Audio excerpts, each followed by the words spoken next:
नमस्कार दोस्तों। आज हम आप लोगों को पढ़ाएंगे यूज ऑफ माइंड। इसकी पहचान होती है, सबसे पहले आपको मिलेगा शायद और लास्ट में मिलेगी कैन की पहचान। शायद, सकता है, सकती है, सकते हैं। इसमें जो सेंटेंस बनते हैं उसका अफर्मेटिव क्वेश्चन होता है। उसमें सबसे पहले सब्जेक्ट होता है, फिर माइट होता है, फिर वर्ब का फर्स्ट फॉर्म होता है, फिर ऑब्जेक्ट होता है। अब इसके बाद जो नेगेटिव वाला बनता है उसमें सब्जेक्ट होता है, माइट होता है, सब्जेक्ट होता है, माइट होता है, नॉट होता है, वर्ब की फर्स्ट फॉर्म होती है, ऑब्जेक्ट होता है। अब जो इंट्रोगेटिव वाला बनेगा उसको हम इस प्रकार बनाएंगे। इसमें सबसे पहले हेल्पिंग वर्ब आ जाएगी, यानी माइट सबसे पहले आ जाएगा, फिर उसके बाद सब्जेक्ट आ जाएगा, फिर उसके बाद वर्ब का फर्स्ट फॉर्म आ जाएगा, फिर उसके बाद ऑब्जेक्ट आ जाएगा। निगेटिव वाला जो बनाएंगे उसमें माइट सबसे आगे रहेगा, उसके बाद सब्जेक्ट रहेगा, यहीं पर नॉट लगेगा और ऑब्जेक्ट वर्ब की फर्स्ट फॉर्म आ जाएगा, फिर उसके बाद ऑब्जेक्ट आ जाएगा। आप जब इंट्रोगेटिव वाला बनाएंगे तो उसमें क्वेश्चन इंट्रोगेटिव बताएंगे तो उसमें सबसे पहले क्वेश्चन वर्ड होता है, फिर माइट होता है, फिर सब्जेक्ट होता है, फिर यहीं पर वर्ब का फर्स्ट फॉर्म होता है और फिर ऑब्जेक्ट होता है। जब इंट्रोगेटिव निगेटिव बनाएंगे तो सबसे पहले क्वेश्चन वर्ड, फिर माइट, फिर यहीं पर सब्जेक्ट होगा, यहीं पर नॉट लगेगा, वर्ब का फर्स्ट फॉर्म होगा और फिर उसके बाद ऑब्जेक्ट होगा। इसमें सेंटेंस इस प्रकार के बनेंगे। शायद वह बाजार जा सकता है, शायद वह खेल सकता है, शायद वह दौड़ सकता है, शायद वर्षा हो सकती है, शायद हम आगरा जा सकते हैं। तो सबसे पहले शायद मिलना चाहिए, लास्ट में सकता है, सकती, सकते ही मिलना चाहिए।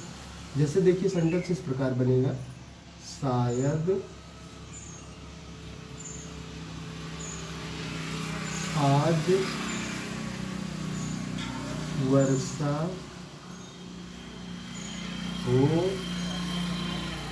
सकती है।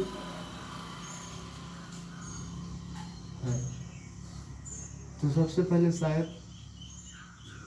सबसे पहले हमको सब्जेक्ट लिखना है। सब्जेक्ट देखिए इसमें शायद आज वर्षा हो सकती है, इसमें देखिएगा सकता है, सकती है, पहचान हमको मिल गया, शायद मिल गया, यानी कैन का वो माइट का सेंटेंस है। सबसे पहले लास्ट में हमको सकती है पहचान मिल गया, सबसे आगे शायद मिल गया, यानी कैन वो माइट का सेंटेंस है। अब इसमें क्या कहते हैं, सबसे पहले हमको सब्जेक्ट लिखना है। देखो सब्जेक्ट इस सेंटेंस में क्या, शायद आज वर्षा हो सकती है, आज ऑब्जेक्ट हो गया, वर्षा होना वर्ब है, इसमें सब्जेक्ट कुछ नहीं। तो जहाँ पर सब्जेक्ट नहीं होता वहाँ पे हम इट का प्रयोग करते हैं, सब्जेक्ट के स्थान पर इट का प्रयोग करते हैं। तो देखिएगा यहाँ पे इट हो जाएगा, इट के बाद माइट लिखना है हमको, तो हमने माइट लिख दिया। फिर उसके बाद वर्षा होना, वर्ब का फर्स्ट फॉर्म, तो वर्षा होना मैंने लिख दिया। फिर आज का टुडे बन गया। फिर निगेटिव जब इसका बनाएंगे तो इट के बाद माइट, फिर यहीं पर नॉट लगाएंगे, बाकी से रैन टुडे। अब मान लीजिए इंट्रोगेटिव बनाएंगे तो माइट सबसे आगे चला आएगा, यानी हेल्पिंग वर्ब सबसे पहले चली जाती है, उसके बाद सब्जेक्ट हो जाता है, उसके बाद सब्जेक्ट इट हो गया। अब उसके बाद RAIN रैन हो गया, टुडे। अब माइट सबसे आगे चला आएगा, फिर उसके बाद इट चला आएगा, यहीं पर नॉट लगेगा, नॉट। अब यहीं पर रैन आएगा, टुडे। अब इंट्रोगेटिव जब बनाएंगे डबल इंट्रोगेटिव, तो उसमें क्या होगा,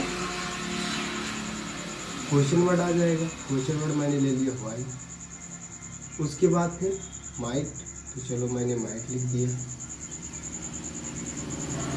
उसके बाद सब्जेक्ट, चलो मैंने सब्जेक्ट लिख दिया। फिर उसके बाद वर्ब का फर्स्ट फॉर्म, तो वर्ब का फर्स्ट फॉर्म, फिर उसके बाद ऑब्जेक्ट,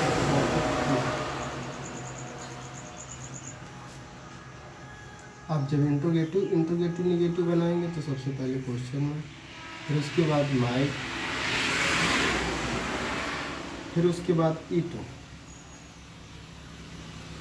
अब यहीं पर नॉट लगेगा, वर्ब के क्वेश्चन में कहीं नॉट लगता है तो यहाँ पर नॉट।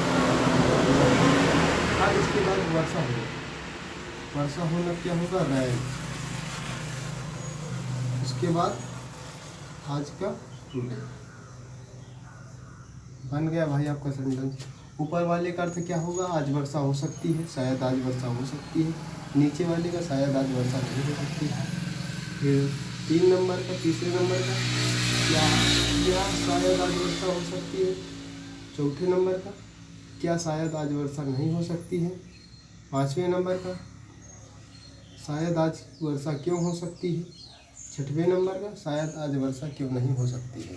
तो इस तरह के इसमें सेंटेंस बनेंगे, इस प्रकार के सेंटेंस बनेंगे। देखो अगला हम बगल में एक थोड़ा और एक सेंटेंस लिखते हैं। शायद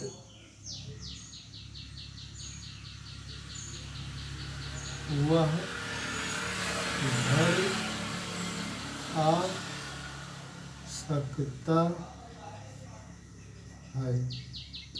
है ना, शायद वह घर आ सकता है, शायद वह घर आ सकता है। तो ये वाला सेंटेंस भाई कैसे बनेगा, ये वाला सेंटेंस भाई कैसे बनेगा। चलो भाई सबसे पहले सब्जेक्ट लिखते हैं, तो मैंने सब्जेक्ट लिख दिया ही। अब उसके बाद सब्जेक्ट के बाद क्या लगाना है, माइट लगाना है, तो मैंने माइट लगा दिया। उसके बाद क्या लिखना है, माइट के बाद वर्ब का फर्स्ट फॉर्म लिखना है, तो चलो मैंने वर्ब का फर्स्ट फॉर्म डाल दिया।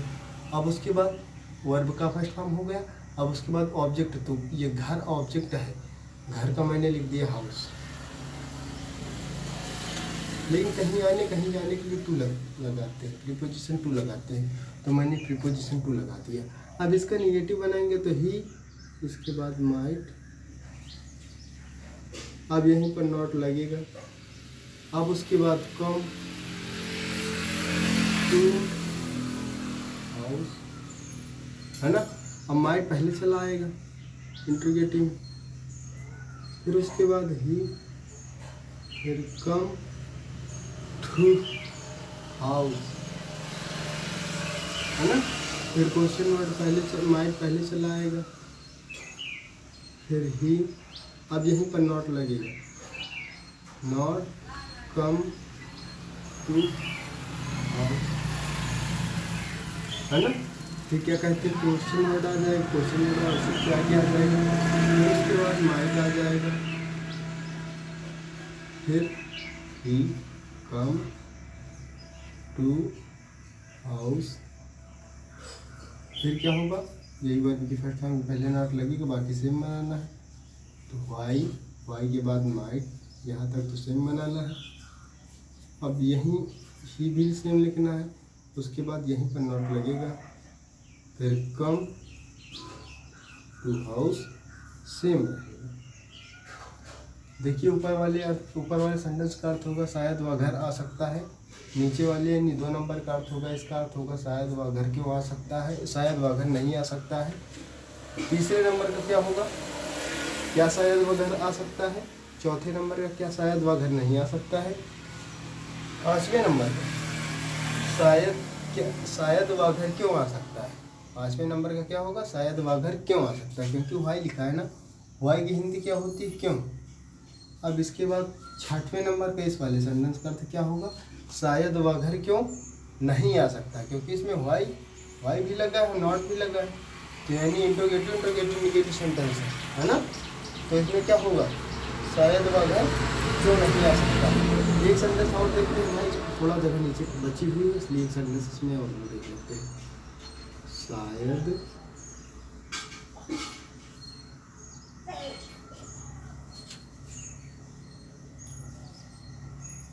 मैं इस किताब को पढ़ सकता। देखो भाई, सकता हूँ पहचान मिली लास्ट में, शायद पहले, यानी माइट का सेंटेंस मिल गया हमको। अब सबसे पहले इसमें हम क्या लिखेंगे, सब्जेक्ट लिखेंगे। तो सब्जेक्ट मैं है, मैं का इंग्लिश आई। अब उसके बाद माइट लगाना है, तो माइट मैंने लगा दिया। अब उसके बाद वर्ब की फर्स्ट फॉर्म लिखना है, तो वर्ब की फर्स्ट फॉर्म पढ़ना वर्ब है, तो पढ़ना की इंग्लिश का होगी रीड। अब उसके बाद इस किताब ऑब्जेक्ट है, तो इसका होगा दिस, तो किताब का क्या होगा book. I might read this book. अब इसका निगेटिव बनाएंगे, तो आई माइट, वर्ब की फर्स्ट फॉर्म के पहले नॉट लगाएंगे, बाकी सेम माइट यहीं पर नॉट लगाएंगे, नॉट। अब उसके बाद रीड दिस बुक।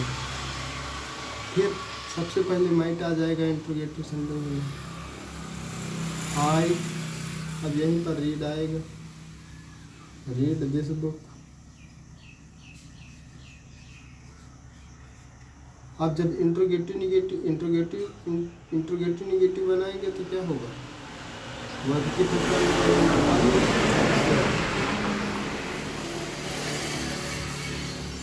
देखिए वर्ब की फर्स्ट फॉर्म है, इसके पहले नॉट लगा दिया, बाकी सेम हमको लिखना। रीड तो रीड, दिस तो दिस, बुक तो बुक।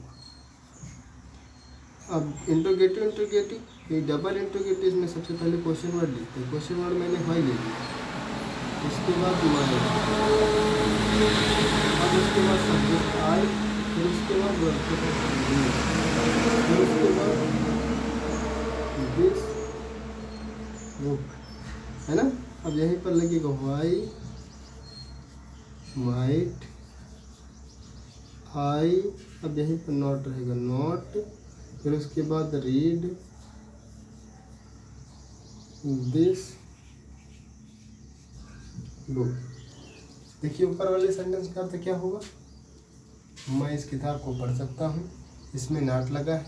दूसरे वाले में इसका अर्थ क्या होगा, मैं इस किताब को नहीं पढ़ सकता हूँ। इसका अर्थ क्या होगा, मैं इस किताब को क्या मैं इस किताब को पढ़ सकता हूँ, क्योंकि सबसे पहले हेल्पिंग वर्ब है। तो जहाँ पर हेल्पिंग वर्ब सबसे पहले होती है, वहाँ पर सेंटेंस में सबसे पहले क्या जोड़ देते हैं, क्या मैं इस किताब को पढ़ सकता हूँ, क्या मैं इस किताब को नहीं पढ़ सकता हूँ। इसका अर्थ क्या होगा, क्या मैं इस किताब को नहीं पढ़ सकता हूँ। यहाँ पे क्वेश्चन वर्ड आ गया वाई। वाई का मतलब होता है क्यों, तो मैं इस किताब को शायद मैं इस किताब को क्यों पढ़ सकता हूँ। वो सॉरी एक बार फिर से देख लेते हैं। इसका अर्थ होगा शायद मैं इस किताब को पढ़ सकता हूँ। इसका अर्थ होगा शायद मैं इस किताब को नहीं पढ़ सकता हूँ। इसका अर्थ होगा क्या शायद मैं इस किताब को पढ़ सकता हूँ। इसका अर्थ होगा क्या शायद मैं इस किताब को नहीं पढ़ सकता हूँ। इसका अर्थ क्या होगा, शायद मैं इस किताब को क्यों पढ़ सकता हूँ। और इसका अर्थ क्या होगा, शायद मैं इस किताब को क्यों नहीं पढ़ सकता हूँ। तो आज के लिए बस इतना ही काफ़ी है। हमारी वीडियो देखते रहिए। जहाँ कोई भी आपको प्रॉब्लम होती है समझने में कुछ भी, तो कमेंट कीजिएगा वीडियो के नीचे, ताकि हम उसके ऊपर दूसरा वीडियो बना सकें। और आज के लिए बस इतना ही काफ़ी है। हमारी सभी वीडियो देखते रहना, हम इंग्लिश का पूरा ग्रामर पोर्शन बना देंगे। हमारी वीडियो को अगर हमारी वीडियो आपको पसंद आती है तो हमारी वीडियो को लाइक कीजिए, और हमारे चैनल पे अगर आप नए हैं तो चैनल को सब्सक्राइब कीजिए इसी तरह की वीडियो देखने के लिए। तो आज के लिए बस इतना ही काफ़ी है। Thank you class. जय हिंद, जय भारत।